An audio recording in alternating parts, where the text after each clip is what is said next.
Okay guys, welcome sa ating channel. Ngayon puntahan natin via satellite ang New Manila International Airport dyan sa may Taliptip, Bulacan.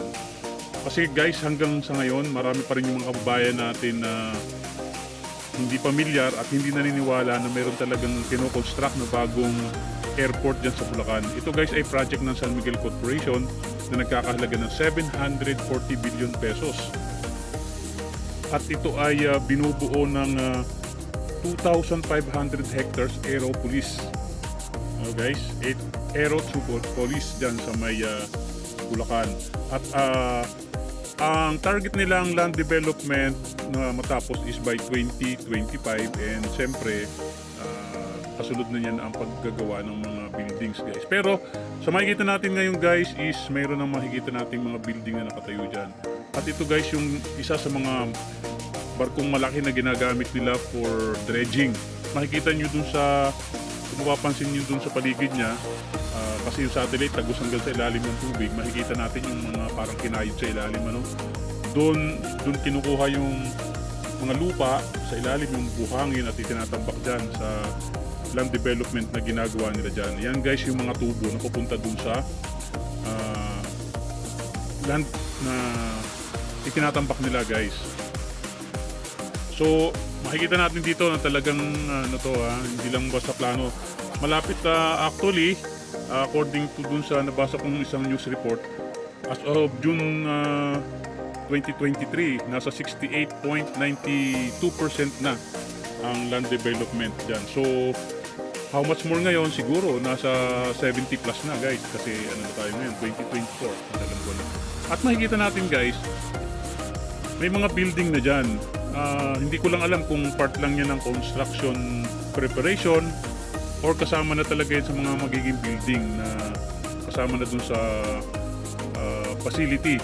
Kasi kung ganon, ibig sabihin na-achieve na nila yung height ng lupa.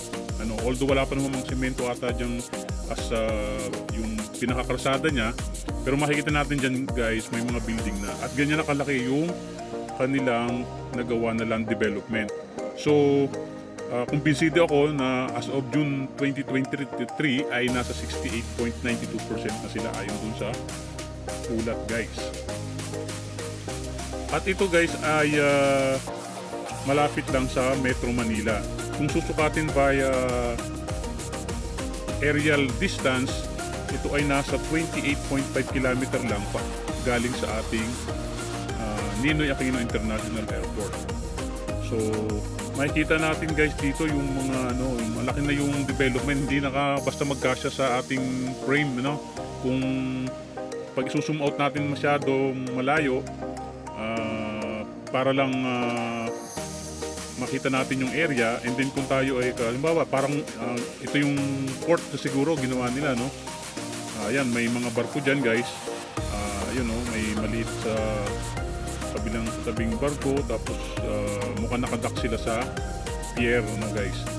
Yan, makikita natin yung mga facility na yan. So existing na yung mga facility na yan guys. Ayun yung mga marami silang equipment dyan, and yung lupa is mukhang na-achieve na nila yung taas na kinakailangan nila kasi may mga building na dyan. So siguro kakailangan nila napatibayin yung mga tabi niyan at saka sa cemento rin later on. Kasi doon sa isang nabasa kong news article is target nilang makapag commercial operation by 2026 guys. So makikita naman natin, ayun may mga building na yan, may mga building na dyan. Hindi natin alam kung part pa lang yan ng building kasi ng kanilang construction phase.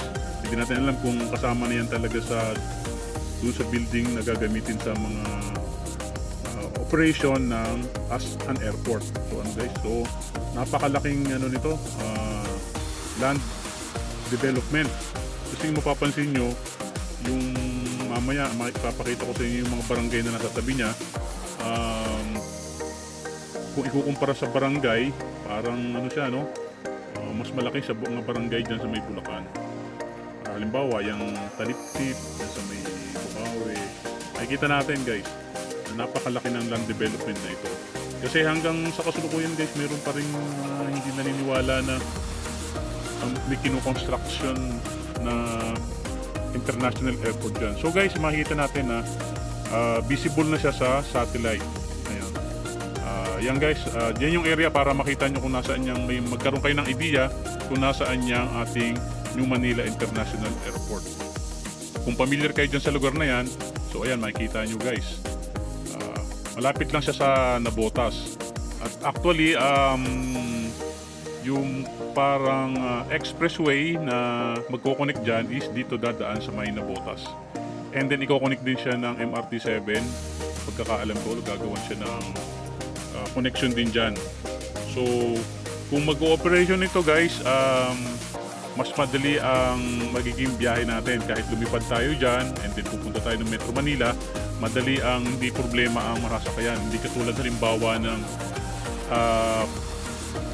pag lumipad ka dyan sa may Clark, parang bus pa lang yung masasakyan dyan, ano? May schedule lang. So ayan na guys, ang land development niya. And as sabi nga sa isang balita is as of June 2023, nasa 68.97% na ang land development dyan. So yung target nilang commercial operation by 2026 is may possibility naman guys. Dahil makikita natin na napakalaki na talaga ng land development dyan at marami ng building na nakatayo.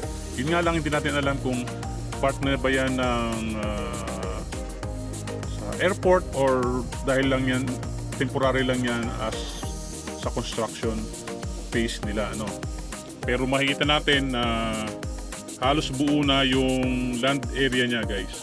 Talagang may mga nakikita na natin ang kung saan dyan itatayo yung runway guys. Kitang-kita na yung laki ng ng area. At kapag isinusum natin guys ay talagang hindi magkasya sa ating frame. So meron naman isang nabasa na ulat na merong target na hindi ko alam kung iminub ito, ano, by 2027 first quarter is ang kanilang operation. Hindi ko alam kung ano yung binabanggit ng 2026 na commercial operation, ano. So ayun guys, napakarami ng equipment sa loob at talagang nagmumukha lang langgam yung mga equipment ng mga malalaking truck guys. So ayan, inalayo uli natin para makita natin kung gaano kalaki ang area na yan guys. Kita nyo, yung mga barangay dyan, parang mas malaki pa siya sa isang barangay guys, ang airport na yan. At para maging familiar din tayo kung nasaan yan, ayan, kung yan ang Navotas, Malabon, Valenzuela, Ubando, and then yon yung Bulacan, Bukawi, dyan sa area yan guys, nandyan ang New Manila International Airport. Ayan o, Talitip, Pambang, Perez. Ayan guys, nasa gitna ng Bangbang, Perez, Talitip ang New Manila International Airport guys. Makikita natin at kitang-kita na sa satellite image na buo na yung land development na ginagawa nila. Basta mas malinaw pa nga guys kaya doon sa mga mga barangay na nasa palibot, nakikita natin. So parang mukhang talaga makukuha nila yung kanilang target na operation ng first quarter ng 2027 guys.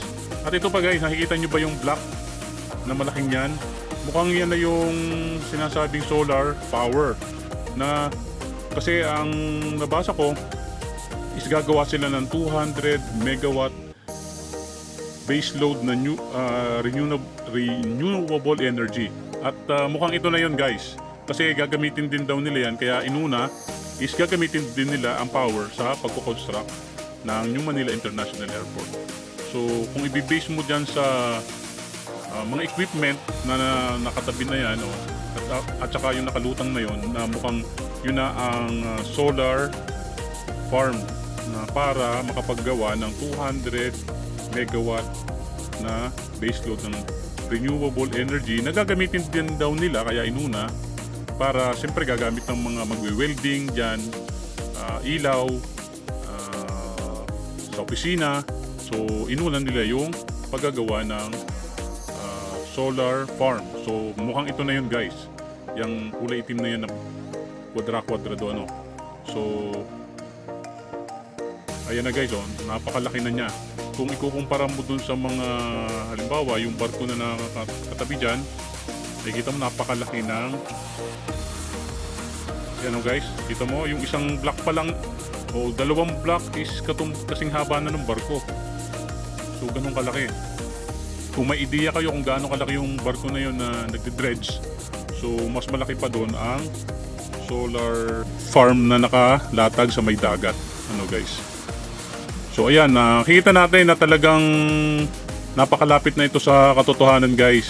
So yung mga nagdududa pa hanggang sa ngayon, ito na guys, oh, talagang hindi ito drone, hindi ito ano, ito is satellite image na kinuha natin.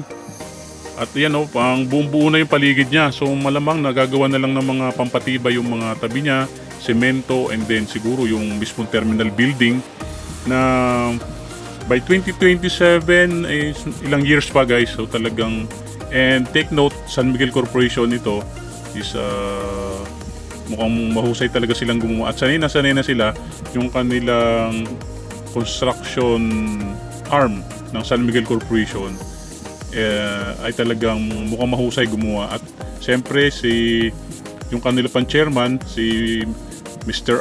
Ramon Ang is talagang napaka-energetic at siyempre San Miguel Corporation, kilala natin yan sa paggawa ng mga dekalidad na mga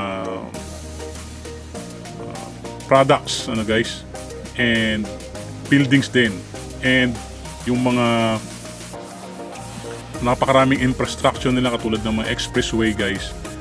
And sanay na ang corporation na ito ng mga construction na katulad nito. And siyempre yung budget, mahusay sila and marami silang budget. So ayan guys, makikita nyo, yan na yung kitang-kita na sa satellite image yung kabuuan ng New Manila International Airport. So mga nagdududya dyan, ito na yung proof guys. So muli, salamat sa inyong pagsama sa akin, and thank you for watching. Please like, share, subscribe, and hit the notification bell to keep you updated. Thank you guys.